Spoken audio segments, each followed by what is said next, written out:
KayFabe Smark Podcast.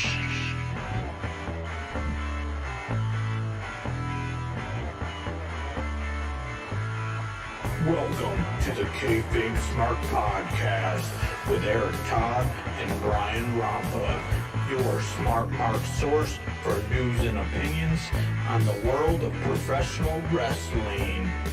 Hey, what is going on, guys? This is December 3rd. We're recording this. We're going to be coming at you for the audio version. It's going to be the 4th, but we are sitting here recording episode 28 of the KayFabe Smark Podcast. Hanging out with me always is Eric. Eric, what is going on over there? You know, same old. The kiddo and I just got done busting down some Buffalo Wild Wings, watching some NXT, and I tell you what, I raised that kid right. He fucking hates NXT. And loves Buffalo Wild Wings? Yes. I had to divert his attention to Pat McAfee, though. He appreciates Pat McAfee. You can appreciate a good Pat McAfee. And speaking of Pats, we lost Pat Patterson yesterday. The great Pat Patterson, first Intercontinental Champion in the Intercontinental Championship. And unfortunately, we lost him. Great finish man. And the quote, "It's going to go banana," is all about Pat Patterson. Yes, and that explains the was that AEW banana? Yeah, Moxley had a banana reference. Okay, I didn't know if AEW was live or not, so I was trying to piece it together there.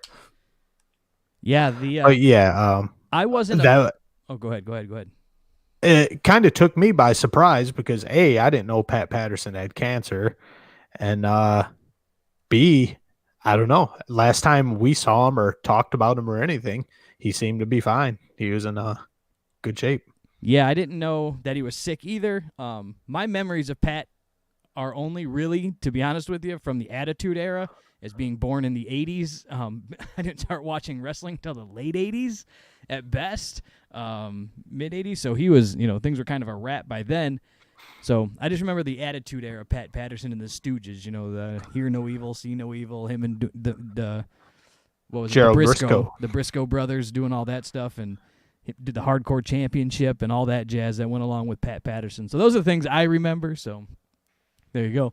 We'll sit back and remember Pat Patterson as we talk wrestling today. So, well, the big show, AEW, I think that's what we're pretty much going to tear apart tonight and talk about the big Winter is Coming episode. Yeah, this was a highly anticipated show. They promised big things, and surprisingly, they delivered. They did. I thought it was good, and we'll just start talking about the matches and get into talking about some wrestling. So let's see here. You got your notes up first there, Eric? Yeah, I do. We started out hot with the Dynamite Diamond Ring Battle Royale. Yeah. Now, I was confused about this, to be honest with you, as things went on, but I figured it out. But going into it, I had a whole different idea of what this thing was about. So let's go ahead and talk about it, and I'll explain where I got confused. All right. I was going to ask you the same thing. Where my confusion lies is there only one ring that they transfer from person to person, or is there multiple rings? All right. Yeah, we'll just get into the whole confusion here. So, all right. First off, my confusion is I didn't know that it was ending with two guys. We'll talk about the eliminations as it goes. I thought we were just going to have the 2020, Dynamite Diamond Ring holder, and it would just be like MJF won it the first year, etc. and so on, and we'll just move on to guys. It's like the Andre Trophy or whatever. Yeah, I just thought it was like, hey, you won it, that whatever, and then no, it's going to be evidently it's a thing for the ring. And then the Battle Royal ends with having two guys. And they're going to have a match next week. For the ring. For the ring. I didn't see. I don't know. I didn't pick up on any of that. So I got totally confused. Yeah. We'll touch more. There was even more confusion for me at the end. But we'll start out. This thing just started out AEW style, just absolute shit show, chaos, everybody everywhere. one of the very first things I noticed was just how I don't know if the best way to say it is AEW treats us like children almost, or like we're absolutely dumb. There's no subtlety whatsoever. Uh, we see Sean Spears receiving a foreign object from Tully Blanchard, and it is the most obviously sneaky, cartoony bad guy thing where the camera focuses right on Tully's hands, handing it over to Sean Spears. And it's just almost frustrating to have it that blatant. Yes, it was. Yeah. I got nothing to say on that. It was 100% obvious and cheese and put right in your face. The funny thing that leads up about 2 seconds before that is Tony Schiavone's quote was, one of the guys that I have in my top is Sean Spears. He's a veteran of this, and whoop, he was out. He goes, well, there goes that suggestion. So it almost seemed like they didn't have any clue who was going to win, and they were just calling it on the fly for what they saw. So that made me laugh. But other than that, yeah, the loaded hand thing and, the AEW, no rules apply. Just to have the camera focus right on it, it's just like, come on, guys. Like, are we that stupid where we couldn't just see them over there having a little one-on-one meeting? I think we would have figured it out, I'm 100% with you. I thought that was, they just treat you like like you're supposed to just go along with a cartoon. Right. Well, just like we're idiots, like we wouldn't be able to figure it out. And then, this thing didn't start out too good. I mean, you got just chaos everywhere. And I lost track of how many times I counted someone going over the top rope, landing on the apron, and just standing there. Rather than getting back in the ring, getting back into the competition, they'd go over the rope, land on the apron, and wait for a high spot to happen. And it was just like, holy smokes, man. I know there's like 20 of you guys in there, but you got to get some sort of timing going. If you're going to do spots, make them logical. You can't just stand there for 10 seconds when you're supposed to be in the ring, Well, especially when the idea is to be in the ring, because once you're out there, you're already half of the process is over. You've gone over the top, you've landed on the apron. Now all you got to do is fall to the floor. The elimination has happened. Right. So a quick boot to the belly and you're out of there, So you're just going to stand there and lollygag with your thumb up your bum. Is just ridiculous, The one thing, we can jump back just 2 seconds, is I was happy about the way it started, though. I like the way it started with all the guys on the outside of the ring. They come on, they're live. They're like, this AEW Dynamite Wednesday night, Winter is coming, special episode, biggest episode of the year. We've got all the guys around for the thing. Ding, ding, ding, ding, ding. They're all in the ring. There was no long, convoluted, drawn-out entrance. So I did like that. Yeah, I might have fast-forwarded the intro a little too much because I started out in a state of confusion. I thought we were going into a lumberjack match, and then I was like, oh, it's a battle royale. Battle royale.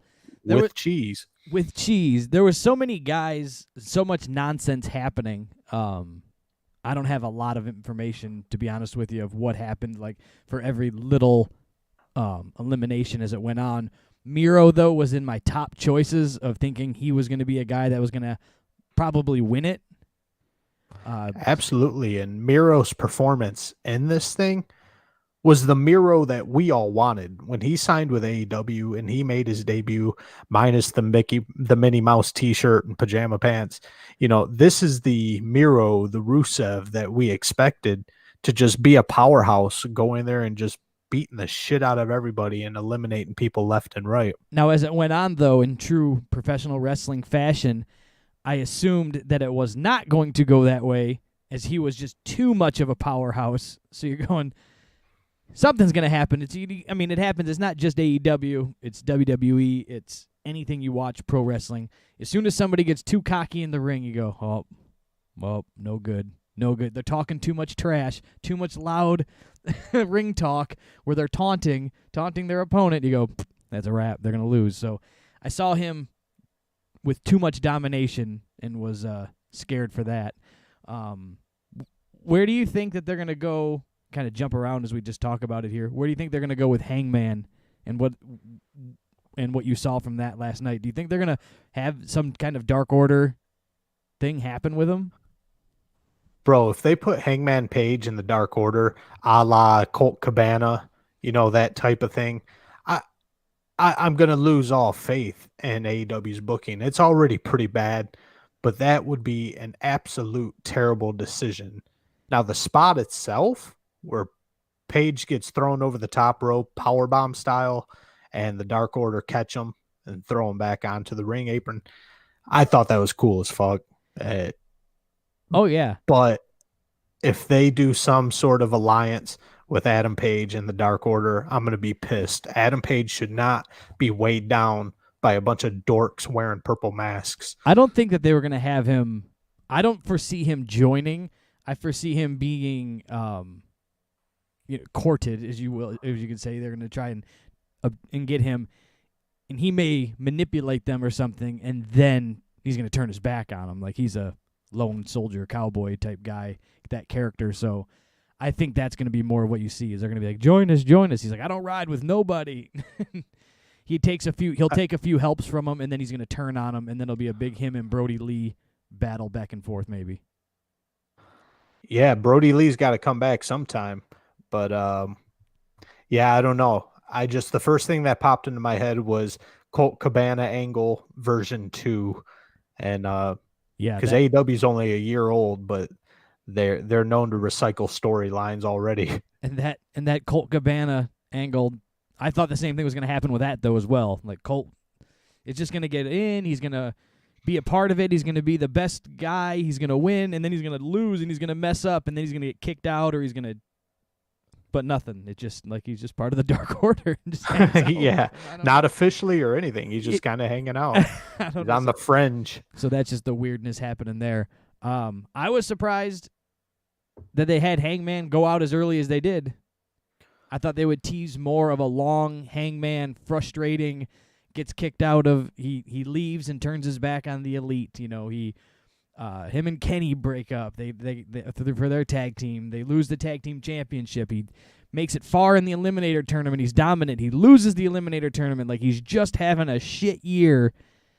And then I thought they would push that angle a little harder with having him last longer in the Battle Royal and then still not make it. But he went out so early in it that you kind of get lost that he didn't even go far, if you know what I'm saying. Like, I think you lose the... But, I mean, they can still play on that angle, but I thought they might milk it a little more.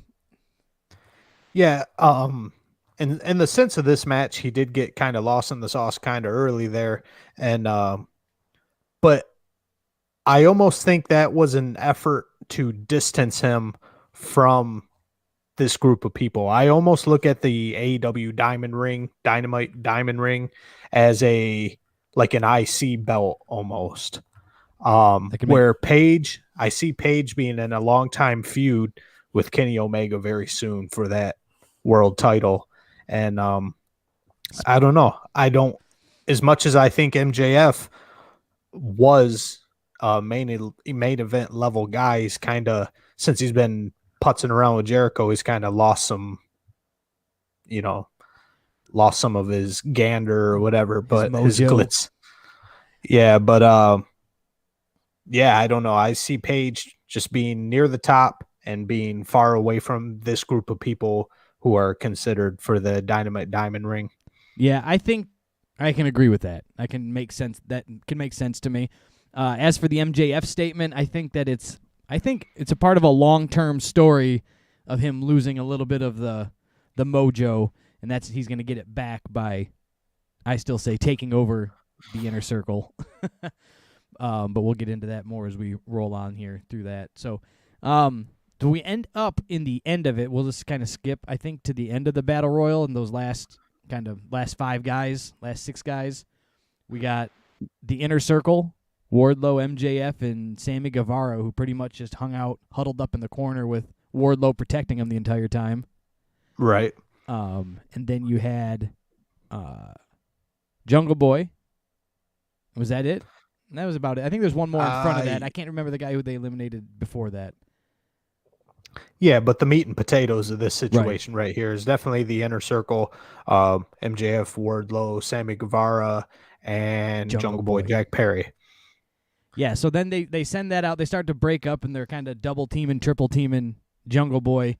And Jungle Boy and Sammy had a pretty cool spot for spot game of horse on the apron, back and forth of flips and dips and dives and and all that fun stuff. So I thought that was cool just because they can do it, and it seemed to fit, if you ask me. I know you don't always go for the big spot segments, Eric, with the flips and such, but I know if it fits and it works. So I don't know. I liked it. What did you think about that little segment?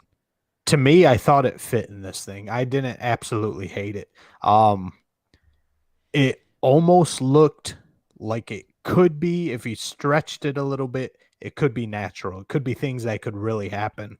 Well, it wasn't a bunch of cooperation going on. The thing that I liked about it is part 2 of the story. The guys on the inside of the ring were supposed to just sit there and watch because they're Sammy's friends, and then they were going to work something out as the inner circle of who's going to, step aside, if you will, or, who they're going to hand the ring to, essentially. So you're going to go, all right, well, Sammy's got it, and, Wardlow and MJF just going to stand there with their arms crossed and enjoying a good show. When it would fit cheesy for me is if it would have been the opposite, if it would have been the best friends on the inside of the ring. Like, why aren't you guys attacking these two morons and pushing them off the you know what I'm saying? So they were able to do that spots with other people in the ring because the other people in the ring didn't care what was happening. That's why I liked it. Long story short. Yeah. I didn't really latch onto that, but that makes perfect sense. That was booked well, that part of it where they had no interest in getting involved because they were just letting the play out. They just wanted MJF and inner circle member of his choosing to be in the final 2. He didn't really care who it was. That was it. I also had a prediction in my head that we may see a Wardlow turn, and I thought it was going to happen because so they get Sammy and Jungle Boy are on the turnbuckle. They're going up the ropes. They're going to do some type of superplex move. And MJF runs up and pushes Jungle Boy, and in turn, that hits Sammy, and they both fall and go out of the ring. And then, of course, that leads to the tension between Sammy and MJF. So now you have MJF and Wardlow in the ring. Now, mind you, at this time, I still thought it was a single winner. That's where I was confused, too. I'm like, okay, it's down to these two, but they seem to be happy with each other. So do they have an agreement on who's going to go over the top rope? So then I was like, well, so then I thought we're going to see one of two things. I thought we were going to see Wardlow do like the Kevin Nash step over the ring ropes and straddle it, step over, and then flip that other foot over, and boom, he's eliminated, right? Just call it and give it to his buddy. Right. Then nothing's happening, and they're jumping around. So then I kind of put together that there's going to be a match. The commentators say something, and then I go, okay, well, maybe next week we're going to get like a finger poke of doom, Kevin Nash again, Hulk Hogan, Nitro style, and he's just going to lay down for him. And then it's revealed that Orange Cassidy never went over the top rope, Eric. He had been thrown to the side, and, well, he's a tired boy, and he got tired on the outside, and there he laid for the last 15 or 20 minutes that everybody forgot about him. And I forgot about him, too. 100% forgot about him being out there. So yeah, he wasn't injured or anything. That's just Orange Cassidy. He doesn't care. He was probably taking a nap. He was maybe watching some YouTube, and he's just being the sloth style. Isn't he the king of sloth style, Brian? At one point, I think they used that term, yes. But anyway, it's just, God, I exhaled so much disappointment out of my mouth when I saw that Orange Cassidy was still involved in this thing.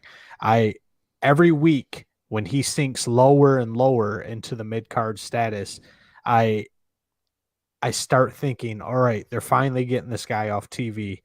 Eventually he'll be on AEW Dark and he'll be gone just like the Glizzy Gobbler. But no, lo and behold, I was proven wrong again because Tony Khan, the Money Mark, loves him some Orange Cassidy, and pop, what do you know? Orange Cassidy's back in the match. and right involved in the main hunt again. Yes, somehow Wardlow hung on and protected two guys the entire time with 20-plus guys in the ring, protected Sammy and MJF. He helped throw out a couple other guys. He got in there, and then Orange Cassidy throws one orange punch at him and rushes him against the ropes, and flipsy doodle, off he goes. Now, if they could have worked this angle, here's a couple simple ideas they could have done.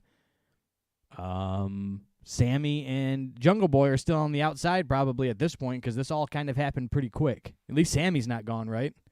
Right. Sammy didn't want either one of these two numbnuts in the inner circle, right? So a quick Orange Cassidy rushes him. Sammy gives the old rope pull down. Now the rope's off balance. Boom, Wardlow tips over. The MJF, between MJF and Sammy, that picks up a little bit, or even Jungle Boy gets involved. Those two are still fighting on the outside. They trip up Wardlow somehow. All of the above, right? Anything can happen. But they just let they just let Orange Cassidy knock out Wardlow. And that doesn't, Yeah, it doesn't make any sense I'm not whatsoever. positive that MJF, Orange Cassidy, Sammy Guevara, and Jungle Boy could team up to get Wardlow out of the ring. No, Wardlow's an absolute beast, and that's exactly how they've been pushing him lately, as an absolute monster up there on a Brian Cage level, on a Murder Hawk level, Lance Armstrong. Lance Archer. They've been pushing him, or Lance Archer. Lance Armstrong. But one small step for AEW. Wait, wasn't no. Lance Armstrong the bicycle? Oh, I even messed that up. You're I off thought your game too. I got you, fucker. That's the bike guy. Oh, that's funny. We both messed up. Let's continue. But anyway, they've been putting him on the Lance Archer level, the Brian Cage level, where he's an absolute beast, and then they just have little skinny Orange Cassidy sloth style just come in there, wreak havoc, knocking about MJF and Wardlow and eliminating one of the biggest monster heels in the company. And you laid out about 3 different scenarios that would have worked 10 times better. And it's just, if you still want the story of AEW, shit don't make sense. If you want to have him there, put him there. That's fine. If you want Orange Cassidy there, put him there. We can have him weasel his way in, but don't put him there like he went out and eliminated 20 other guys and did this big thing. Like, have him do it sloth style. Have the best friends come get involved and just be cheese, like whatever, but just to prove that he went out there like physically imposed on Wardlow. That's what I think of that. Wardlow and MJF. He was knocking them both around. Yes. So now next week, evidently, we have MJF taking on Orange Cassidy for part 3 of my confusion. Is there another ring, or was it absolutely imperative that MJF be one of the last 2? That way he's fighting for his own ring. Now, I'm going to be honest with you. I don't remember last year's Dynamite Diamond Ring deal and how MJF actually won it. So I don't know if it went down to this and then they had a match for it. Maybe it's going to be an every year winner, but this is how you do it. You just got to go through this battle royal, then the last 2 have a one-on-one the week later. So I'm not sure. But yeah, if it wasn't, say it was Jungle Boy and Orange Cassidy, did MJF have to come down and hand the ring over? I'm hoping and I'm thinking it's just a new ring every year. That's what I'm hoping. I think that would be a hell of a storyline for MJF, just to build up his hand full of rings like Michael Jordan or LeBron James. Yeah, that could be cool. You could really run with that as a character and a gimmick, kind of like, don't want to constantly talk about The Undertaker, but an Undertaker undefeated WrestleMania style. He could be undefeated Dynamite Diamond Rings, 10 hands or 10 fingers, all full up. We'll see. We'll see what happens. So anyways, I didn't realize there was a match until it was about 89% over, and then I figured out the remaining 2 get to wrestle, and there you go. So we move on. Yeah, that was that. Well, just the final thing that pissed me off in this match got another was just thing. Sloth style again. Just don't the best friends or something come out to celebrate with Best Orange friends Cassidy? come out, yeah. Orange Cassidy, not in a cool way, not like laying down like he's the man. He just lays down like it's nap time. He puts on his little sunglasses and just kind of falls down in the middle of the ring and lays there like a pile of excrement.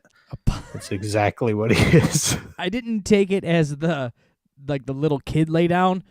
I was still insulted by his laying down, but I took it that he was just so exhausted, like from the match. From that working 3 minutes. That's why I said he laid on the ring 90% of the mat, or laid on the apron on the outside 90% of it, and then got in the ring, knocked out Wardlow, and won, or kind of won. Him and MJF.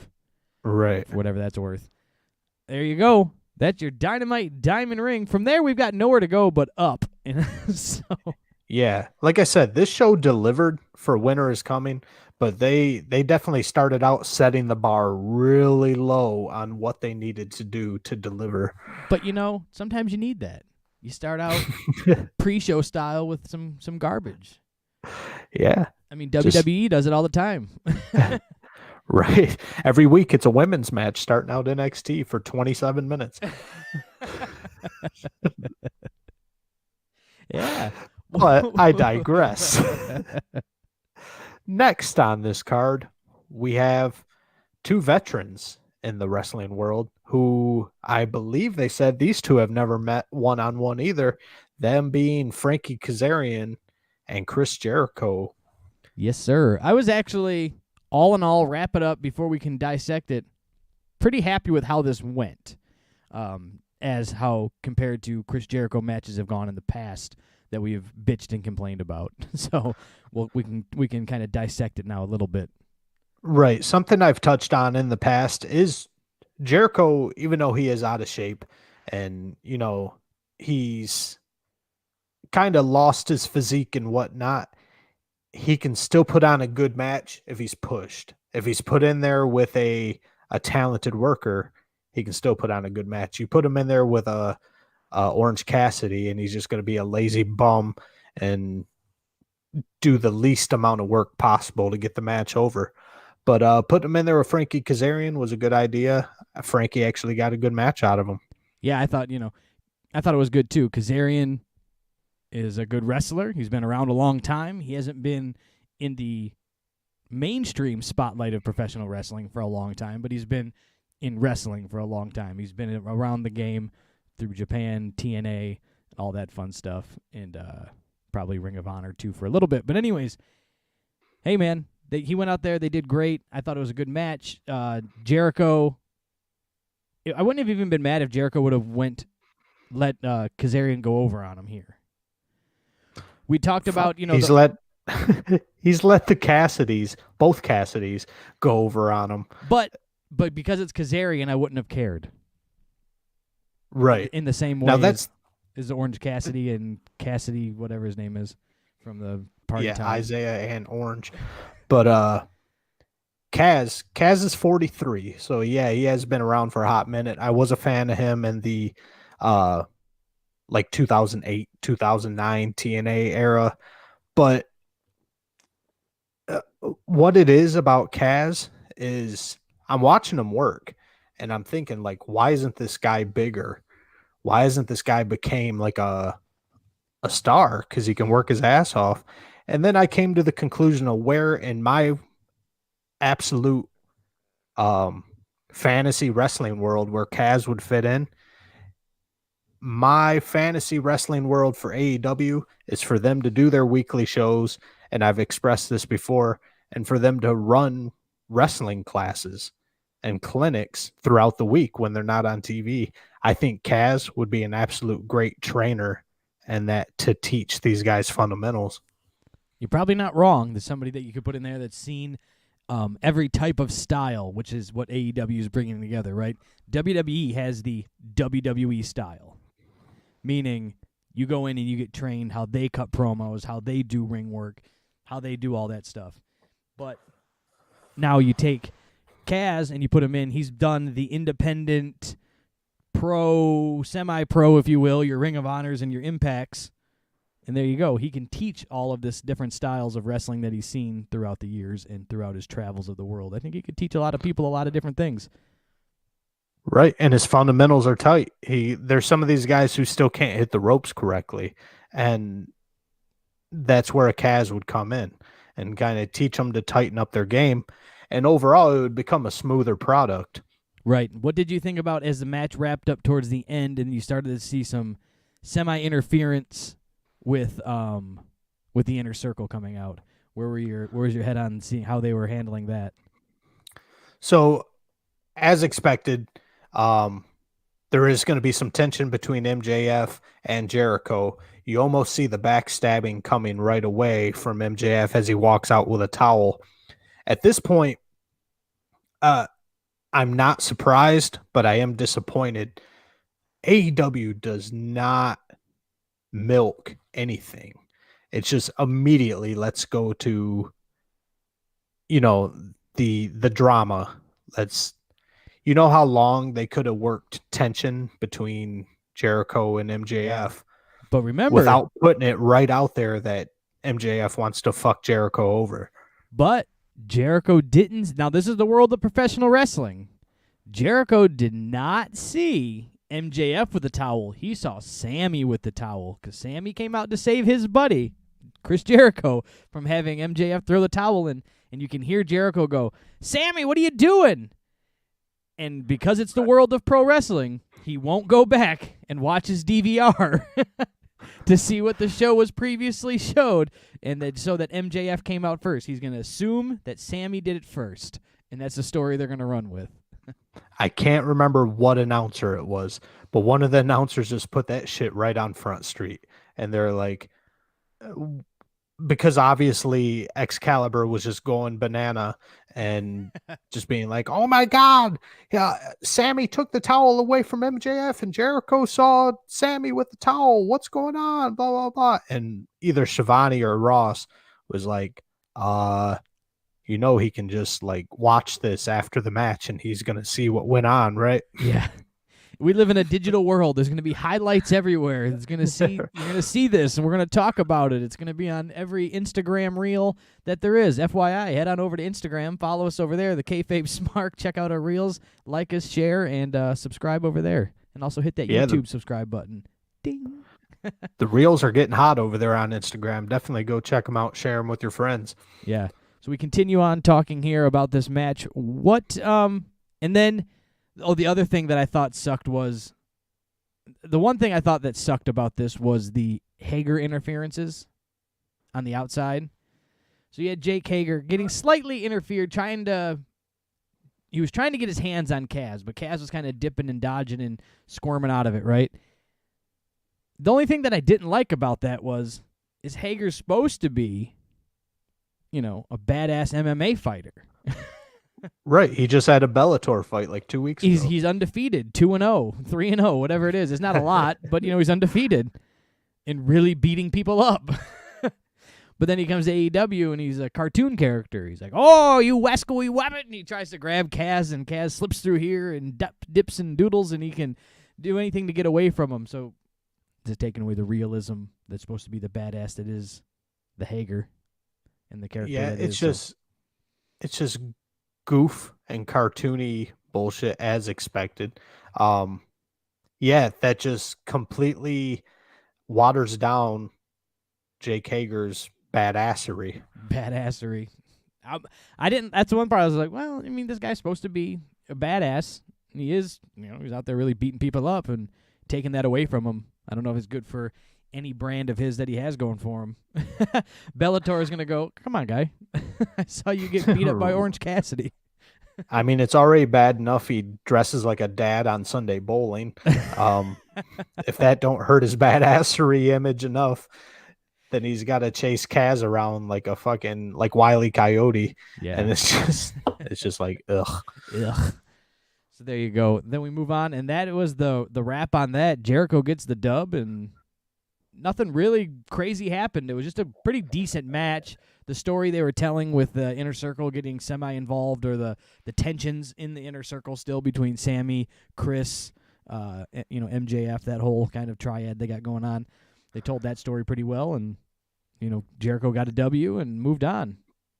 Yeah, that was kind of the only bummer of this match, is that they had a great worked match. You know, the work in the ring was good between Jericho and Kaz, and then it just got overshadowed by the goofiness, the overacting, and the ha ha he he chase me around, and it's just who's got the towel? Oh my god, Who's blah got the blah towel? blah. So Who's got the towel?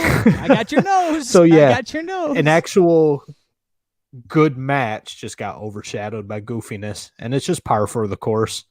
Yep. But yeah, then we move on to Alex Marvez. So it's just like, What? does the goofiness and awkwardness ever stop? Never stops.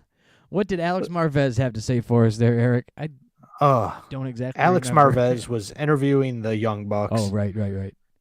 Oh god, and I don't remember. If it was Bald Buck or Buck Hogan, but one of them I got the quote here. Remember when we super kicked you right in the face? Okay. Yeah, sure. Who gives a fuck? But then, because Alex Marvez obviously doesn't care. He's just a fucking goon. I'll go talk to him. And he'll take 22 super kicks to the face. He'll take a nutsack to the face if you've put him on TV. But Imagine if I kicked you in the face, Eric. Would you talk to me next week? right, with a dumb smile on my face and be like, hey, Remember I kicked you in the face, Eric? yeah, that's cool. Be my friend. Got me 30 seconds of TV time. But then we get the fucking goof. we get the super hot debut of the Acclaimed. Oh boy. Oh man, that was a the steaming pile of shit, wasn't it? All right, so here's my story with that. So so I don't piss my wife off. I watch TV in bed with my Apple AirPods in, and then I Bluetooth them through the Roku app on my phone, so then I can hear it. I can turn it up as loud as I want, and she can go to bed. She's getting ready for bed, going to bed. I came downstairs to grab filling up my Yeti cup, getting some water, and I still have it connected, so I can't see these goons. I can just hear them talking. And then I start to hear this rap song, so I kind of rush upstairs. So I'm in my kitchen. I got to go through my living room, run up the stairs, into the bedroom, and I'm going, just staring at the TV going, what in the fuck am I watching? It was bad. It was bad. Those guys were rough. Excuse me, got a hiccup there. The rap song sucked. Oh, it was terrible. It was just cringe. If rap's going to be your gimmick, you should at least be either really good at it or kind of bad enough that you're funny. Now, at least John Cena back in the day, he wasn't the greatest lyricist. He wasn't out there just with rhyme schemes coming out the yin-yang, but he had some funny one-liners. He threw some zingers at you, and it was entertaining, you know? Right. And it was almost so bad that it was good. It was just like, like this that was wannabe just hide style. your face, goosebumps, bad. Yeah, bad. I didn't. I felt bad for him. And then I'm going to be honest with you. Call me a mark here. Not even a mark. I'm trying to be a smart mark. Do you know what tag team the Young Bucks were kind of teasing them as copying? Because I got lost in that. Again, I think it was Matt was like, didn't somebody already do this? And like kind of like looked them up and down. And from that comment, I took like that they were jocking a tag team. And I couldn't put it together on who they were talking about. Like they were taking a stab at somebody. Did you pick up on that at all?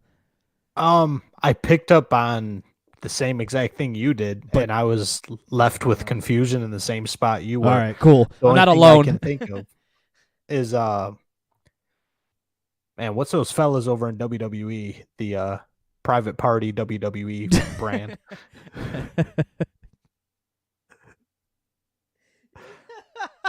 Street Profits?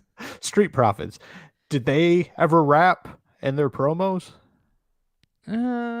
He kind of does. Montez Ford more does like a preacher type, like kind of speak rhyme scheme, like that kind of like cadence, but never like a rap. Yeah, so I don't know. That was the only thing I could think of was, I didn't know they were taking a stab at Crime Time from back in the day. I didn't know where they were going with any of it. But either way, they were stabbing at somebody. And if anybody out there in our listening audience knows, feel free to tag us, mention us on Instagram, Facebook. You can email us at thekayfabesmark@gmail. You can hop onto the anchor.fm/thekayfabesmark, and you can send us a voicemail with who the Young Bucks were talking about, because clearly neither one of us have a clue. And once again, went right over my head. Plugged all those social media outlets, and feel free to jump on there and hang out with us and talk all that fun wrestling on social media. And we continue. Yeah, so that little back and forth left us in confusion. And then bring in TH2. We might as well bring in even more confusion in this matter. So the Hybrid 2, you got Angelico and the other guy. And yeah, that guy and the other one. There's just no rhyme and reason to this shit. I hate to go back to they said it was going to be, sports based entertainment, blah, blah, blah, blah. But this is just absolute trash. All right. So hear me out. TH2, the Hybrid, Angelico and the other guy. they just came up from AEW Dark on Tuesday nights. I think maybe they had one other Dynamite match a few weeks ago. Right. But so they just come up from Dark. They beat an 0-1 rookie team, that being Top Flight. Top Flight, yes. And now they're in the hunt for the tag team titles. They get a shot at the tag team titles. Now, at least in the defense of this, the Young Bucks made the statement that you guys aren't ready for this yet. You don't deserve this yet, but we're going to give it to you. Right. I believe the stipulations are you have to beat us and then you get a title match. But just the fact that they're even in consideration, that they're even in the same conversation as, I'm not a Bucks fan, but they are the champions right now, as the Young Bucks and FTR, it's just like, come on. Yeah. We have a mention in our chat here, Eric. Duke Togo 13 in here pops in and says the Hybrid 2 graduated to Dynamite after a year. There you go. Yeah, I mean, it took them a year to get off of Dark. I mean, we know the talent pool swimming around in that swamp. I'm not mad at them for to go out and do your gimmick and be who they want to be for the Hybrid, but what they need to be is not there yet, right? They need to be that mid-card tag team for a minute and make some noise and make a name for themselves. They need to work their way up the ranks. They're coming in and just going, hey, we beat up the guys that you beat, so now we want to fight you for the titles. But just think of it as a semi-casual fan. I know no casual fans are tuning into Dark, but casual in the sense of you and I, where we don't watch Dark. We don't pay attention to it. Bro, this week's episode was 3 hours. Yeah. 3 hours on Dark was 3 hours? Yeah. Oh my God. Even Michael at AEW News 1 _ on Instagram, give him a little plug for us there. Check him out. Even him last week on his pre-show that he did live, his Instagram live pre-show before it kicked off, he goes, I can't watch Dark if it's going to be 3 hours. And he's like, Mr. AEW. So it's like, damn. So yeah, you and I watch Dark every week. It's part of our show. We cover it every week. No. We watch Dynamite every week. Or I'm sorry, we watch Dynamite. I'm sorry. But there's people out there who catch AEW Dynamite, the TNT show. They only catch it every other week, every 3 weeks, once a month, so and so. How are they going to have any idea who the Hybrid 2 is? Why do they give a shit about the Hybrid 2? Exactly. And just the fact that they're being in consideration just kind of grinds the gears a bit. You know what grinds my gears? I'm gonna get you a Family Guy. I'm gonna get you a Family Guy intro. You know what grinds Eric's gears? I think it's funny that you can get that. we'll blow through some matches and we'll talk about them, and then another match, and then another segment will pop up, and it's about a 3-minute backstage interview with with Alex Marvez, and it's taken us like 8 minutes to get through that.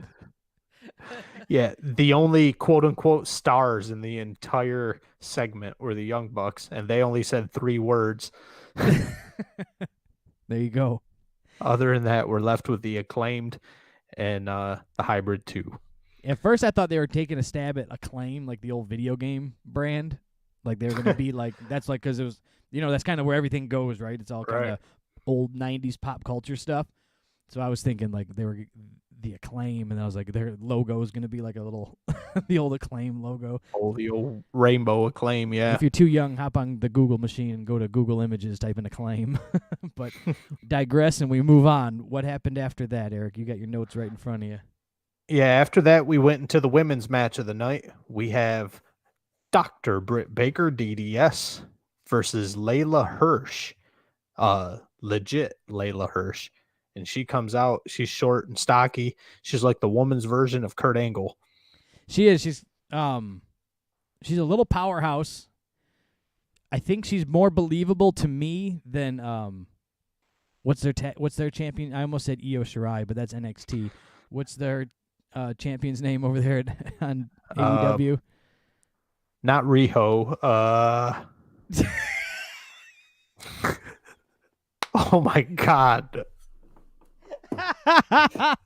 Anyways, bro, I fast forward through like almost every women's match. But anyways, more believable than some of the women's wrestlers that they had over in AEW, with being her size. Right. So, she is a tiny little thing. She is probably about Riho's height. She does have a little more bulk on her, a little more muscle. You can tell she lifts. Yeah, she was actually like a wrestler, like legit, like, Olympian style wrestler, like through college and such, and then dipped out of going any further in that to go be a pro wrestler. Now, Britt Baker's been as green as pig shit for the entire time she's been in AEW, but you can tell she's been working on it. She's been learning holds. She's been learning to, polish her craft a little bit. And I think this Layla Hirsch girl, with her legit wrestling style, definitely brought out the best in Britt Baker. It's almost like Britt Baker was showing off her new skills. Little clunky, but you could tell Britt Baker knew what she was doing out there, and this wasn't a terrible match. No, with everything that Britt Baker may be green in the ring with, she is definitely can cover it up with her not her acting, but her promos, her talking, her character. She can cover all that up with what she's made that out of now. The best thing that happened to her again was a broken nose and a broken knee. Like, oh yeah, she got because that forced her to be on TV just talking, and she murdered it. Yeah, she got to actually stay and be on TV. She got more TV time with a broken leg, with her busted knee, than she did on the when she was a wrestler in the ring. So she got to hone that craft. So anything that she can't do in the ring, you can cover up. And if you can cover it up on the microphone, a lot of people will forget about a lot of things. Right. And I wouldn't be disappointed if they eventually take that belt off Hikaru Shida and put it on Britt Baker. Right. I was going to go and do something there, so sorry about that, but I don't want to mess anything recording up, so I'm going to skip that process. So we'll just continue on talking, Eric. Yes, I think Britt Baker, now you're starting to build a women's division here in AEW. I think things are getting back to being able to be watchable, so we'll see where they can evolve this to. Yeah, my only problem in this match was the amount of arm bars that Layla Hirsch put on Britt Baker, and how easily Britt Baker got out of every arm bar was just kind of like, ugh, like that just kind of shits on arm bars. Ronda Rousey won like 100 UFC fights with arm bars, Yeah, I was going to defend it with the fact that, like, in traditional UFC, MMA, whatever you want to call it, fighting, when you feel an armbar coming on, you're going to roll and get out of it, right? So you might see a lot of attempts in a real fight for armbars. When you're watching professional wrestling, the only thing that I can give to is that she got out of them, they didn't get locked in.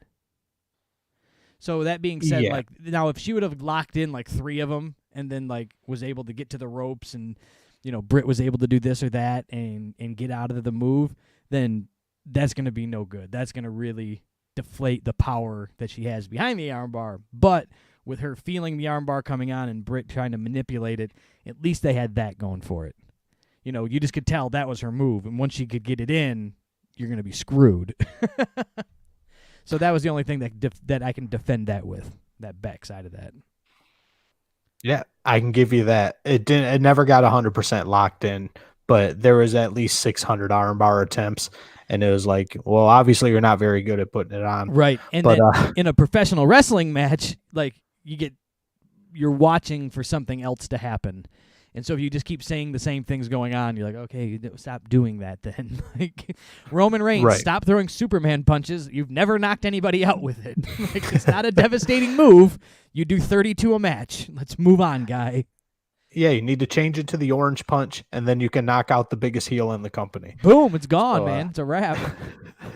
But anyway, Britt ends up prevailing in this match, ends up winning with the lockjaw, and then we get a run-in from Thunder Rosa herself. She's brawling with Britt, and they send 672 referees to come split them up. The run-in was a very quality run-in. I don't know if people judge run-ins, but like, there used to be a style the way run-ins happened. They evolved from the 90s where it was a run-in from the aisleway, and you came in. No music. With music playing and everything. Sometimes, early it was like no music. You would get the rush. And then like in that late 90s Attitude Era, that's when the music would hit for the run-ins. So you would get, all of a sudden the glass would break and Austin comes down on a four-wheeler and he's beating you up in a match and you don't know what's happening. And this was an old school from the ring, from the crowd, no music, boom, nobody saw it coming. The cameras didn't jump to anything too early.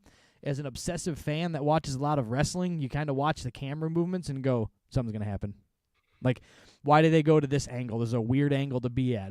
Look at that. Somebody just jumped over the rail. Like I didn't see this crazy Thunder Rosa jump the thing, and then she jumped on and was throwing potatoes and coming hot with some punches on top of Britt Baker, and you bought that she's trying to beat the shit out of her. Heck yeah, this was definitely NWA style coming in here. Right. And then in true AEW fashion, again, as you stated, Eric, 496 referees and security guards to keep people from fighting, because the one thing we do not want on a pro wrestling show is people fighting. This is a no. We have to separate you. If there's any speculation that an upcoming match between two people is going to happen and they get in an altercation, you got to send out the police and military and every referee known to man to separate them. Right. But if you got just two randos out there and one of them has the other's nuts in a vice grip and he's going to explode them like fucking grapes, whatever, just let it go. Right. It was a little off the wall, so I get they're going to try and keep them separated till they can fight. We don't have a contract signed, Tony Khan will just put a match together in the back any old time he's slapping shit together. So slap it together and had ding, ding, ding, ring a bell. Old ECW style. He was a big ECW mark. They just had matches that just happened out of the middle of nowhere. There's like, you'd be watching a match, one would end with an interference from another guy, and then the next guy that interfered is just standing in the ring beating up another guy. And you go, oh, yeah, I guess we moved on to another match. Well, fuck, just do that here. It's no rules apply, so just roll with it. But we go on. So maybe they're planning on putting them together at their next PPV or whatever, or the next, even the next Dynamite. I don't know what they're doing. I did not catch word. The exhale said it the best. I don't know what they're doing. And then Eric's response is, yep, that's about it. We do move on from there to a fantastic match. We move on to Darby Allin and Cody Rhodes going up against Ricky Starks and Powerhouse Willie Hobbs. Powerhouse Willie Hobbs. Now, where are you at on this Willie Hobbs jump? I think it's good. I think he needs it. Not positive he's a great speaker yet. Not sold on any of that. He's got a look. He's got a size. He's got the athletic ability But again, if he can't talk, people aren't going to buy it either. Just like we talked about Britt Baker. Britt might not be able to wrestle, but she'll make you pay to watch her get beat up. Oh, yeah, for sure. The only problem I have with Willie Hobbs going heel is how early they did it. They could have left him babyface for 6 months, maybe even a year, and you could have got the whole AEW universe behind him because Willie Hobbs is a lovable guy. I liked him the first time I saw him come out in his jeans and his Brian Cage outfit and just start whipping people's asses. Willie Hobbs is a likable guy. You could have got hundreds of thousands of people loving him and then just completely flip the script. But we just put him on TV for 3 weeks and then flip him. What I would do with it, taking from what you said and building upon it, have him continue to be friends with Darby Allin and anybody else that's beloved already, right? But everything that he does is just a day late and $1 short for some reason. Why can't he ever save him on time? The pay-per-view, he was just late, right? They were trying to break Darby Allin's arm in the car door, slamming it and all that fun stuff. And by the time he got there, it was damn near a wrap. The guys had been beat up and just in time to scare him away. But you do that 10, 12, 13 more times and just keep Willie's your friend, but he can never save you from getting beat up. And then they're eventually going to start going, why are you never there? And where are you at? And have him slowly. And then he's Team Taz. He was Team Taz the whole time. He's going, but he's not. You know what I'm saying? He's not selling it on behind the scenes. He's been Team Taz. I just think before you can get a quality heel turn, you got to get people behind it. I mean, that's what I'm saying. I guess the only thing I can bank on is AEW knows they have the same 723,000 people watching every single week. Hey. So they figure within 2 to 3 weeks, anyone who's going to like Willie Hobbs likes Willie Hobbs, and then they just go ahead and turn him heel. Yep. I would have done it a little longer. I would have built him up as a babyface, but he was never there for his friends. But why wasn't he there for his friends? And then it's because I've never liked you, Darby Allin, and I'm on Team Taz. And then bingo, bango. That would have worked. You got that. You didn't have to do it maybe a full year, but a couple weeks. Good handful of weeks, Push it through the spring. Work this winter. Winter is coming. But right. We'll move on from there. So we'll talk about this match. So then now we have Darby Allin tagging with the longtime nemesis, if you will. Maybe not long time, AEW long time. 3 weeks they had a conversation going about having a match. Cody Rhodes. Do you think Cody's separating himself from that TNT championship? He's made it something, or the idea is that he's made it something, and now he's handing it off, and he's going to move on, and he's kind of giving them the God bless, and this is the title for you guys to defend, and I'm going to move on? I think the executive VPs are realizing where they need to be. It's exactly what you said. I think Cody's he's by wearing the TNT belt for a while, he's kind of given it its blessing, given it some legitimacy, and then just kind of God bless, move on. And I think we're going to see Cody Rhodes at the top of the card pretty soon here. Now, I know you're not – Cody has said he will not challenge or he will not – see, this is where I'm going to get on a wordplay here. I believe he stated he will not challenge for the AEW championship, correct? I believe it was something along those lines.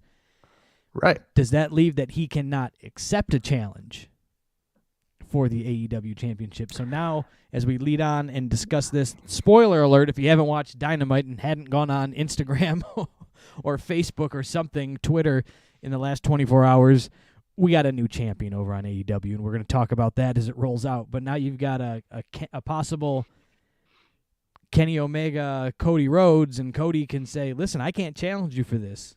But he's just going to, he could ride him and dog him about it and how things went down, because we're going to talk about that in a few minutes. And then Kenny can challenge him and say, if you want this, you come get it at the next pay-per-view. And boom, now Cody's worked his way into the mix without challenging for the title again. Yeah, we'd have to. I definitely wasn't prepared for that That probably made too much analogy sense. there, That but makes too much yeah, sense that's for something. AEW. We'd have to dive into it and look into exactly what the wording was when he lost that match to Chris Jericho and see. But if the wording is as you stated, he just can't challenge for the title. I, I'm There's a million ways to work around it. You can piss off the current AEW champion so much that he just has to get his hands on you. That's what I'm saying. And plus, this is pro wrestling. You just change the rules and rewrite it the way you want. I mean, Vince blew himself up in a limo for the love of Pete, and he was on TV the next night. So life is good. We'll get into this tag match. I thought it was a strange bedfellows mixed tag match, however you want to look at it. Just guys that aren't tag team partners kind of thrown together. I think this Will Hobbs and Ricky Starks could be a decent tag team to have in Team Taz. Instead of 3 singles competitors, they could have Brian Cage and this tag team. I thought they worked good together. You had the power, and then you had the speed as well. So I don't know. I think those two could work well together. I just think it's unnecessary. Starks is a star on his own. Willie Hobbs is going to be a star on his own. Brian Cage has all the tools to be a star on his own.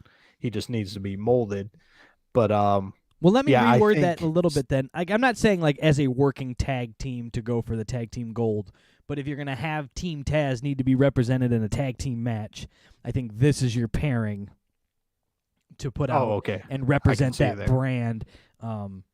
Instead of like Brian Cage and Willie Hobbs, I don't think would work. That just seems like two of the same thing. One's not A needed. little overkill, yeah. So we can continue on. But anyway, in this match, the one thing I liked is Cody Rhodes can say he's not a babyface or a heel all he wants, but this match was worked right down the middle, babyface versus heels. Yeah. Willie Hobbs and Starks just kept Darby completely isolated for the majority of this match. Just keep him away from Cody and beat the living hell out of him and give him the punishment that he desires. He loves the punishment. They're going to put him in a bag of tacks and throw him off the roof or something. Light him on fire, and he's a happy boy. Other than that, this was just... I don't think there's anything to write home about this match. What I'm sure something made you mad, Eric. What would it have been? I just got really nothing really too much to talk about it. Obviously, this match got overshadowed by something here in a few moments. Right. I'm going over my notes here, and I don't really have too many notes, just a couple highlights here. Willie Hobbs doing that overhead throw. They said it was by the ears, but I don't think he was really holding the guy by his ears and throwing him around. But that was impressive. Really showed Willie Hobbs' power. And then finally, after all that isolation of Darby Allin, Cody finally gets the hot tag and just goes nuts, man. Cody he is the top guy. He is the top worker in AEW, man. He gets in there and he knows exactly what to do. He does. He's good when he wants to be good, right? And I just got in the part of my notes where I think you were hinting at that's really going to piss me off. So, Darby Allin blind tags. That's number one. He blind tags himself into the match off of Cody, he hits that off of Cody's boot. Yeah, off of Cody's boot. And then he hits that coffin drop on Ricky Starks. Gets the pin, but not one shoulder is off the mat, Brian. Both shoulders were about 6 feet off of the match. This motherfucker was basically flying. He was so wrapped up that both shoulders were about 12 inches off the mat, and the dumb referee still counts 1, 2, 3.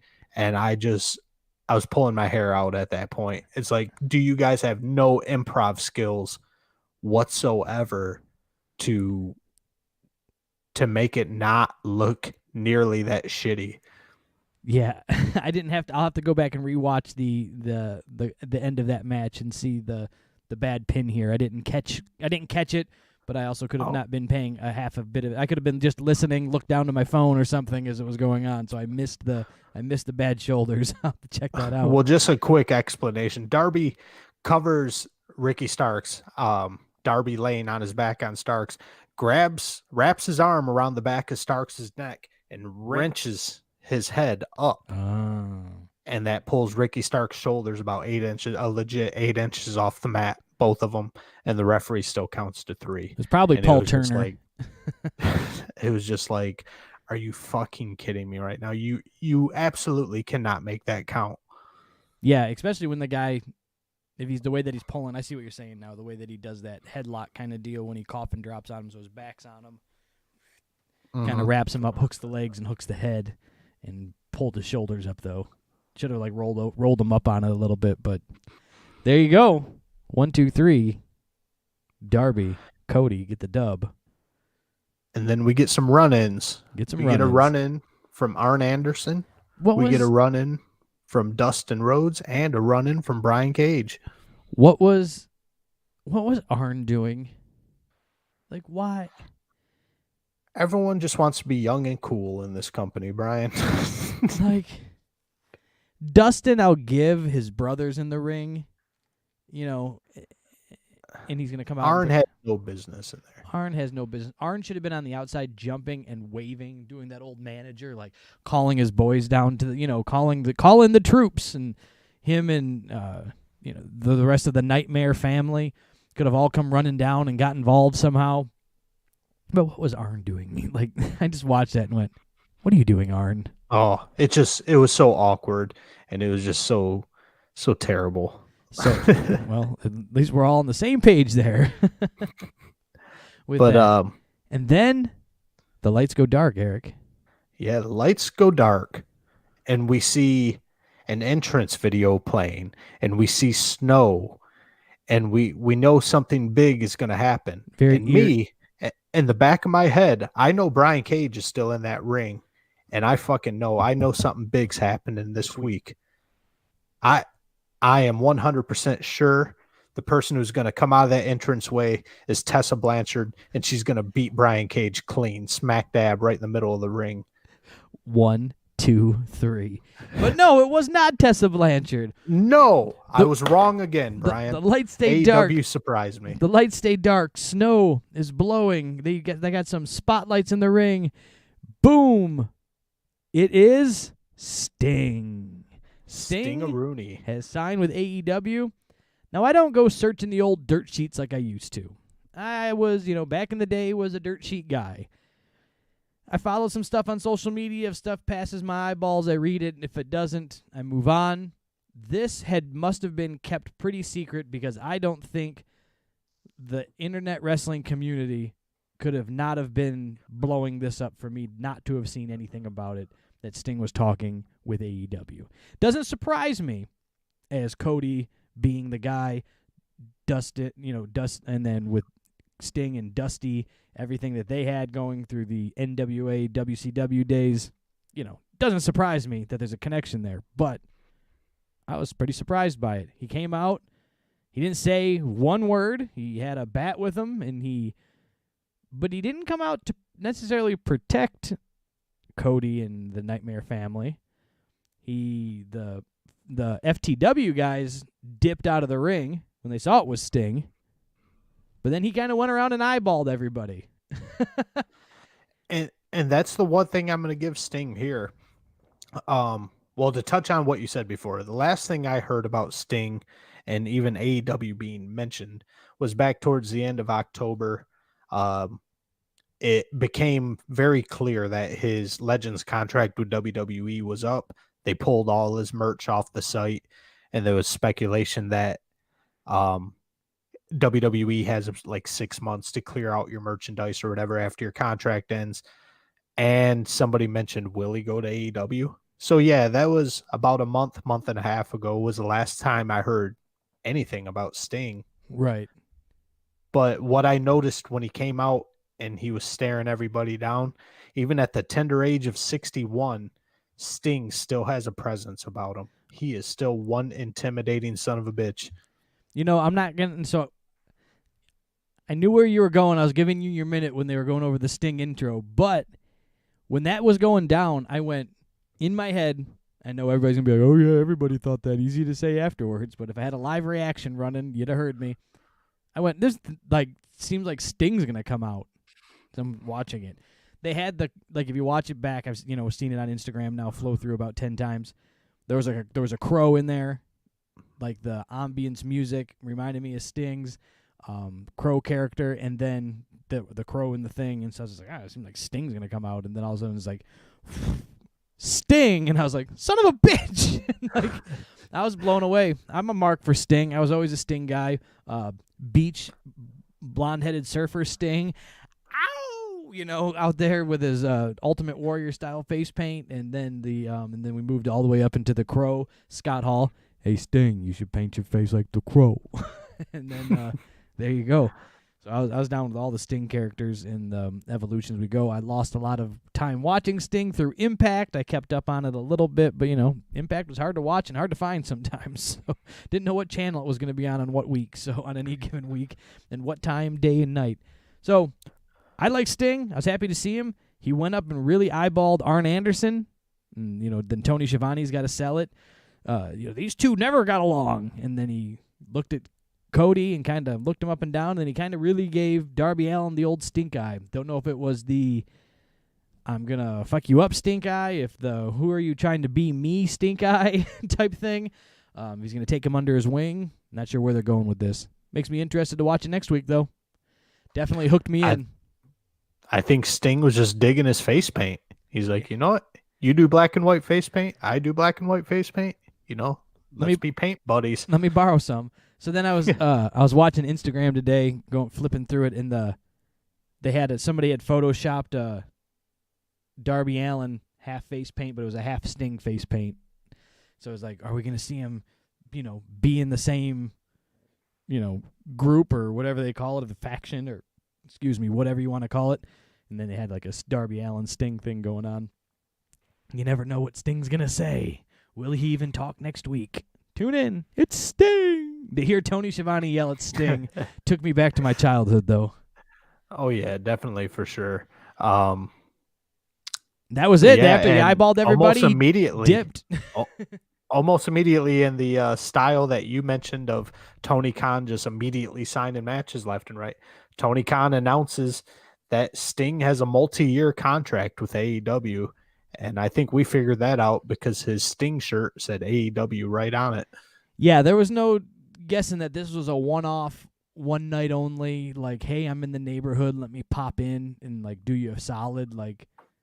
Yeah, this wasn't Greg the Hammer Valentine sitting in the audience for a dog collar match. Right, this wasn't, I can't think of his real name now, Zack Ryder, when Zack came in and got let go from WWE.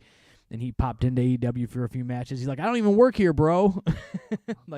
Oh my God, I completely forgot about Matt Cardona. Cardona. But he even said, hey, I don't even work here. I'm just here hanging out. I'm just here to protect my buddy, and I don't work here. And then he didn't.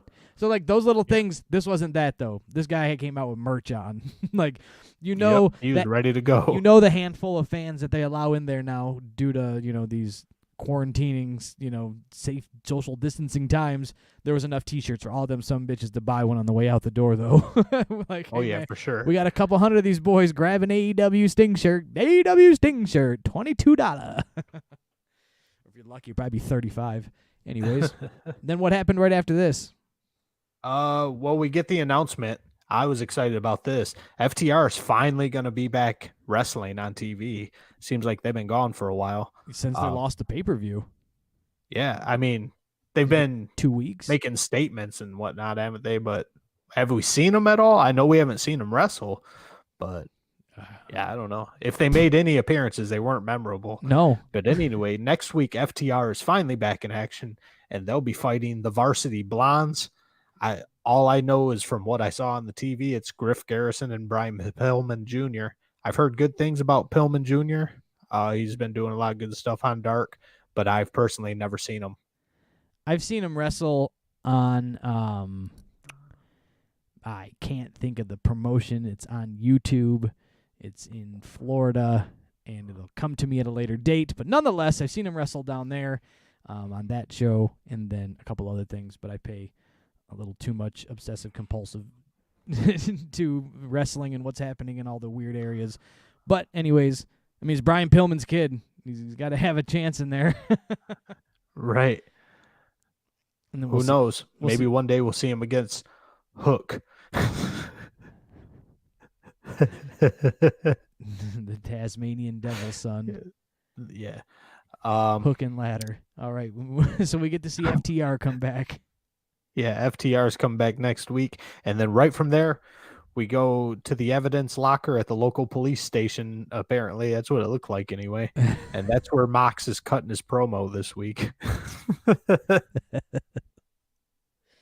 needs to do you think it's like there's creative involved? They're like, where are you going to cut your promo from this week, Max? Max. John Maxley. That's the flea market version. Get your. Never mind. We'll go on from there. Yes. What? They like spin a wheel. They got. I just envision a wheel. All right, we're in a file cabinet this week. I'm gonna do this one Just from don't a get urinal. Johnny Gargano involved. He'll freak out. I and run hate away wheels. He's a wheel. I hate wheels. He doesn't even drive cars. He's got a square tired car because he hates wheels. He just fucking ice skates everywhere. But anyway, I digress. Shit. Mox is cutting a promo from Evidence Locker, and that's where we get our Pat Patterson Tribute. drop right there. Yeah. Make him go banana. Make him go banana. Lot of gaga. And then do we move right out of that into the main event?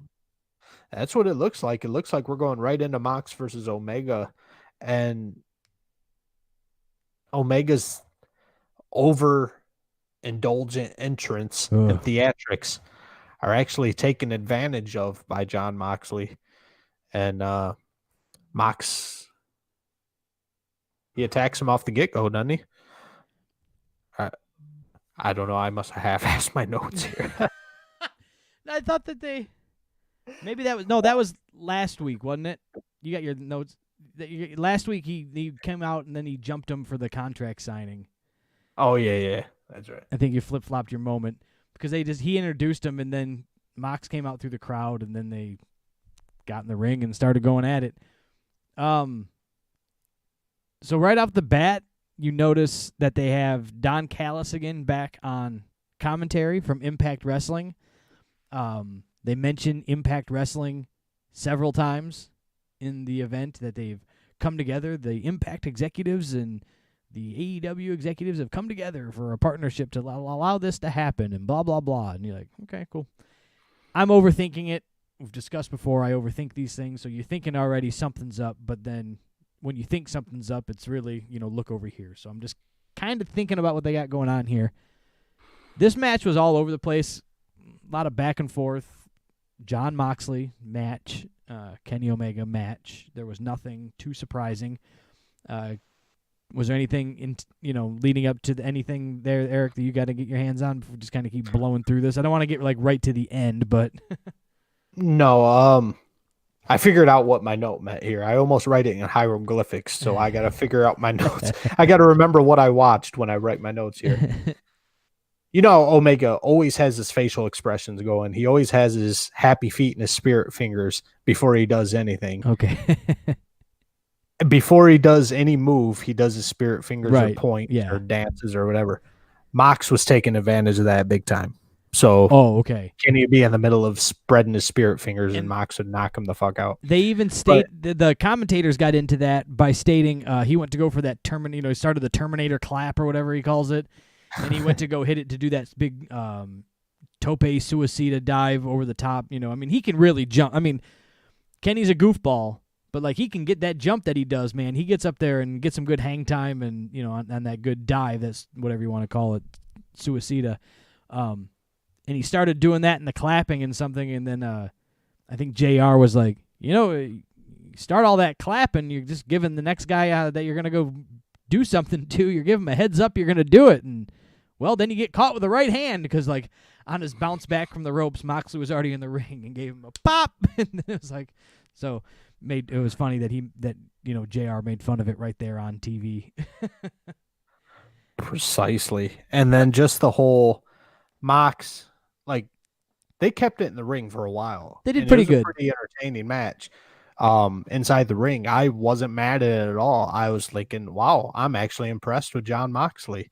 You just see him do all garbage wrestling constantly. It was surprisingly impressive to see him put on a decent match. And then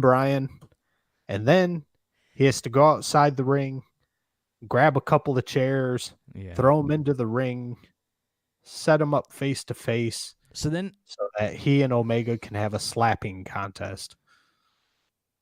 Yeah. I'm glad he slapped Omega right in the fucking ear, though. I hope he shattered his eardrum. They each caught each other pretty good, but that was pretty, like, it was just goofy, though. It was goofy shit. Like, that was like, oh, man, this thing's going to go down with a chair shot, and, like, Paul Turner's going to actually disqualify somebody, like he's paying a fucking attention to what's happening in the match, and now he decides to pay attention. And then he sets him up, and then he sits down in it, and as soon as Mox sat down in it, I went, oh, fuck. I know exactly. It's just going to be a pissing match of a slap, or a punching match, or a slap thing, or they're going to do a feats of strength sitting down, or I don't know what they're going to do, but it's going to suck is what it's going to do. I didn't like it. Who would sit there and want to get punch me? I know it's wrestling, people, and I know it's all for the love of entertainment, but you're going to sit there and talk shit back and forth and just slap each other. Like, a chop test is, like, annoying enough, right? It's like, let it go, man. But yeah, I don't know. Just logically slapping each other in the face back and forth, that would never happen in any situation other than a professional wrestling ring. Right. Maybe a drunken bar night. I could have seen it in somebody's backyard after a bar, but after party thing. But anyways, the other thing that bugged me, and we all know my love for referee Paul Turner in AEW being the referee in this heavyweight championship match. The guys are on the outside of the ring, kind of long for a couple of minutes. Even the commentators stated for a moment, they're out there a little long. This doesn't need to go this way, blah, blah, blah. I was able to let go of that after Michael from AEW News 1 _ on Instagram kind of said that, they're, and I understood it from Japan, that they're taking that thing from Japan where the referees beg for you to get back in the ring, and then they say, all right, I got to start the count now. So they're, we're letting them play a little bit. We're letting them get it in there. So I can let that go. Whatever. They're outside the ring a little long. But they are both inside the ring. Take a hell of a double clothesline or some gimmick right in the middle of the center of the ring. They're both flat on their backs looking up at the sky, and instantly Paul Turner starts a 10 count. Whoa, whoa, whoa. You bastards can be outside the ring for 45 minutes. I don't care. Whoa, whoa, hey, you're laying on the ground with your shoulder. 1. And he starts to, it's like, that we're going to worry about. That we're going to worry about. Most confused referee ever. I know it was a long-winded statement to get to. I'm mad that the referee started a 10 count from 2 guys laying down, but fuck, it sucked. We continue on. Continuing on.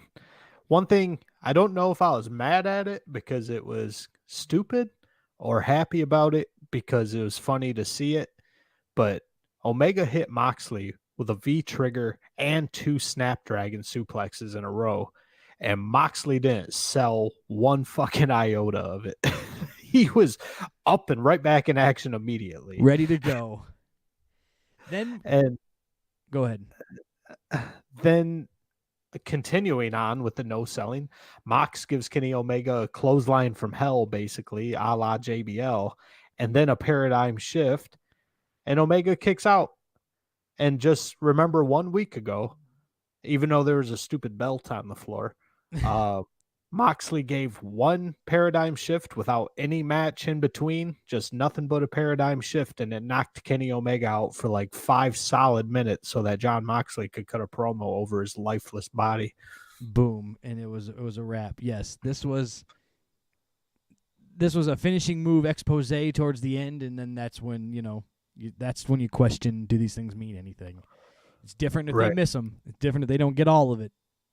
Not when they hit them, and then you're going, and they just sit up and move on. They're not the Undertaker. Shut up. But then we get the gimmick outside the ring here where they hit one of those heaters. Mox gives Omega another paradigm shift, this time into these weird heaters that we've never seen or heard of before, but I guess give it to them. It's 43 degrees in Florida. That's cold for them. Here in Michigan, I'd have been wearing shorts and a T-shirt. We'd have been life would have been fine, but 40 in Florida, those boys were chilly. So he supposedly hits it, and he hits his eye. And then back to my statement I made earlier, who gets up and gets not involved, but is intrigued by the situation of what's happening to his good friend Kenny Omega, Don Callis. He's down there, he's tapping on the referees, and they're going, his eye, and the doc's involved. And Moxley's pacing around like a rabid Wolverine, and then gets his hands back on him and throws him back in the ring. And then you see Don Callis with the microphone, and he's trying to get it on. First off, he was failing miserably. The AEW sound guys were not paying attention. He's tapping it, and then he's just screaming, he's hurt, he's hurt, he's hurt. And then finally the mic comes on, and he's yelling, he's hurt, you got to end this match. Moxley comes over, little scuffle. The microphone disappears. Don Callis gets knocked on his ass. He oversold it a little bit about how hard he hit, but I was glad that he wasn't down for the count. He didn't pull a referee move and fall down. Right. And he was like, that's it. I can never get up for 8 hours. I am asleep. You hit my sleep button. You snooze, you lose. And then the camera pans back, and you notice who's hunched over in the corner like a monkey fucking a coconut, Kenny Omega. And what's he got? The microphone. That microphone. And what's he give Moxley for his troubles? He gives him a nice solid to the dome piece. One little blop to the dome, 4 V triggers, and a 1-winged angel. Now I'm glad there ain't no kicking out of that. Now I'm glad that it wasn't ended by the thump with the microphone. So the thump with the microphone took him out, took him down. It split him open, whatever. He cut himself, and he was got a little color in the match. But I was glad that it took a couple more things to get it done, right? That it wasn't just like all the V triggers and everything else that had happened during the match, and then one thump of a microphone to your dome, and it's a wrap. I'm glad that's not the way it went down. But a couple V triggers, 1-winged angel, 1, 2, 3. We got a new AEW champion. Just shy of a year, Moxley walked around with that belt. Championship. I don't want Vince to yell at me. Right. It came as a surprise to, I would say, some wrestling fans anyway, because usually don't change a title on free TV. Came to a surprise to me. I thought that something was going to happen and lead it into part 2 at the next pay-per-view. Like, they were just going to give you just enough. They were going to pull some old NWA, Ric Flair, Harley Race, go the 60-minute Broadway, and then be like, we're sorry.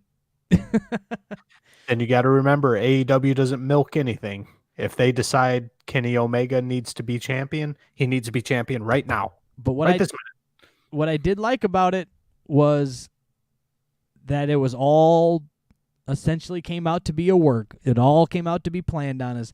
Don Callis and Kenny had been planning this thing since the beginning. So they rush off. They run through the back. Nobody can get an interview with Kenny.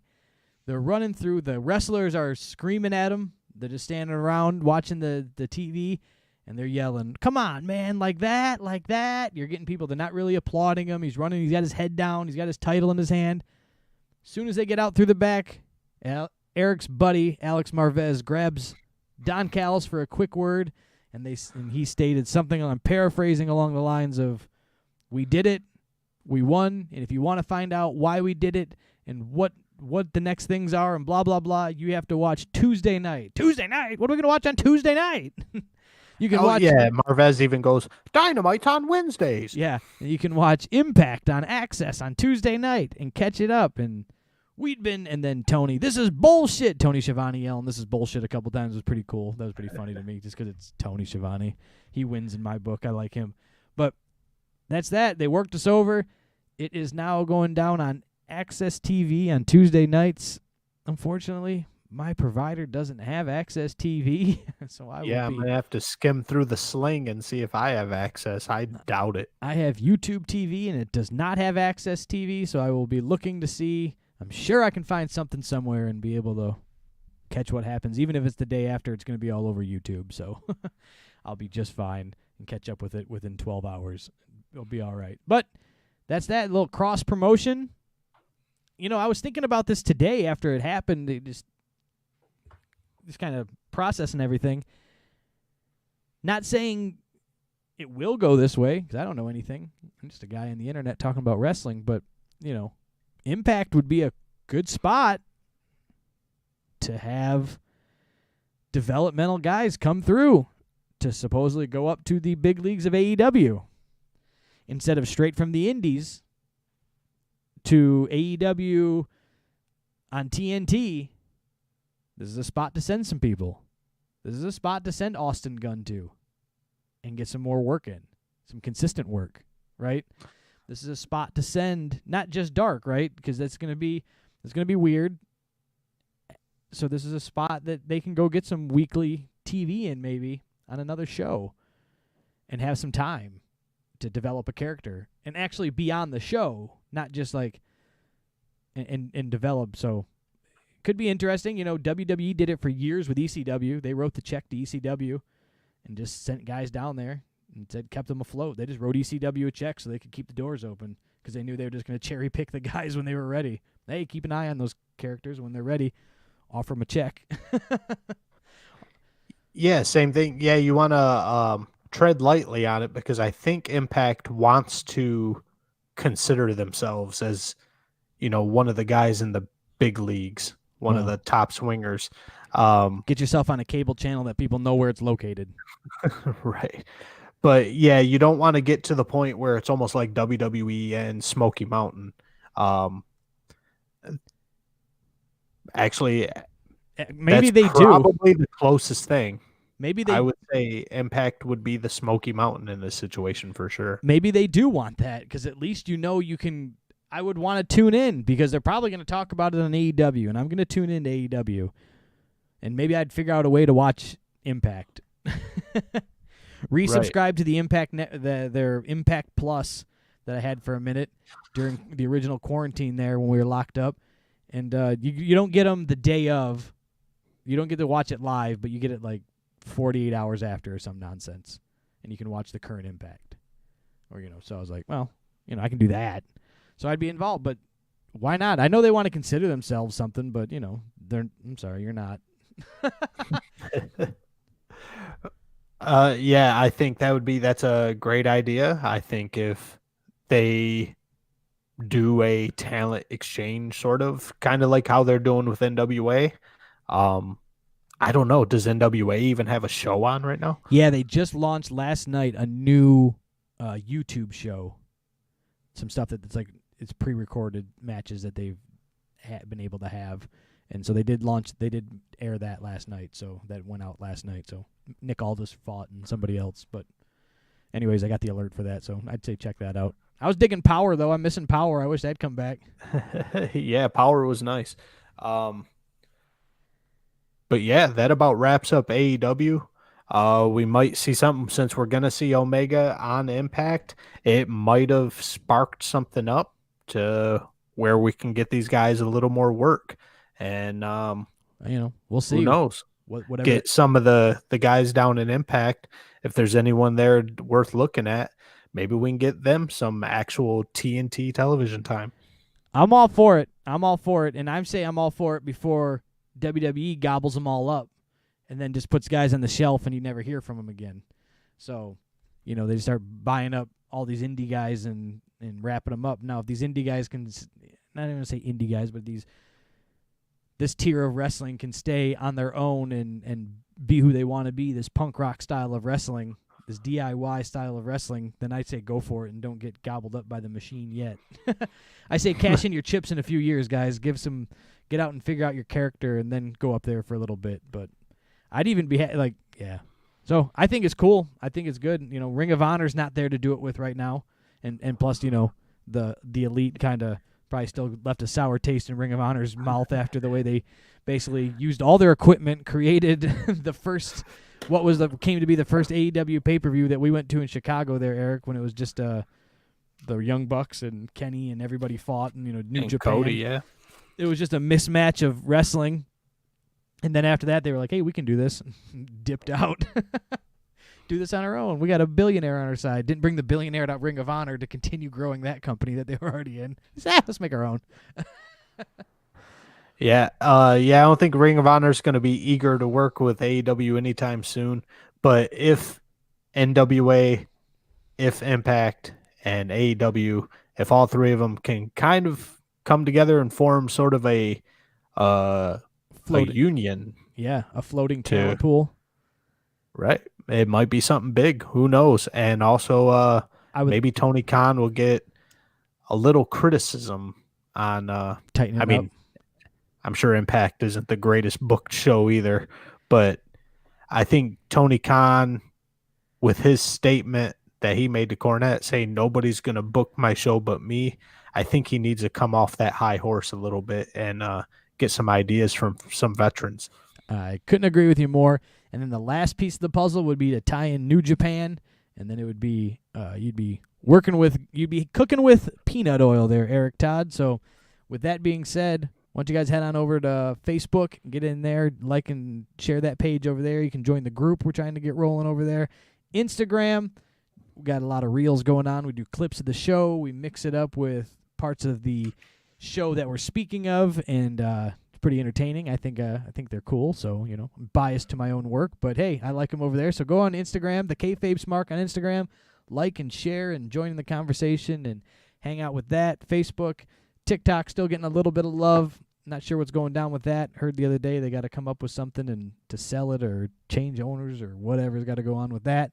And then also go over to anchor.fm/thekayfabesmark, and you can send a voicemail, join the conversation over there, send an email, all of it, man. We're here. And then YouTube, like, subscribe, hit the notification bell, all that fun stuff that you want to do. And you can get in live. We had a few people popping in the live here. We had Duke Togo 13 popping in with some comments. We had another gentleman pop in there. So feel free, man. We record these live, put them out on iTunes, Spotify. Hang out with us. Eric, what do you got for us? Just make sure you guys catch NXT War Games this Sunday, December 6th. That'll be the meat and potatoes of our episode next week. Yes, sir. And just one quick question, Brian. Didn't AEW have a War Games Blood and Guts? Yeah, but didn't they, or was it just Blood and Guts War Games style? I could have swore they used the term War Games. Well, War Games was not owned by WWE for a minute. And so a couple indie promotions used it, and then Cody was trying to gobble it up. So I'm not sure who exactly owns it, but they were going to do a War Games Blood and Guts, they were going to call it. Then COVID kicked in, the quarantine locked us everybody up, and that all got pushed back because they were going to make this that big Winter is coming in March or something, right? There's their big free Dynamite episode. But it's still on the Wikipedia for when I pulled up the notes to have the match here in front of me.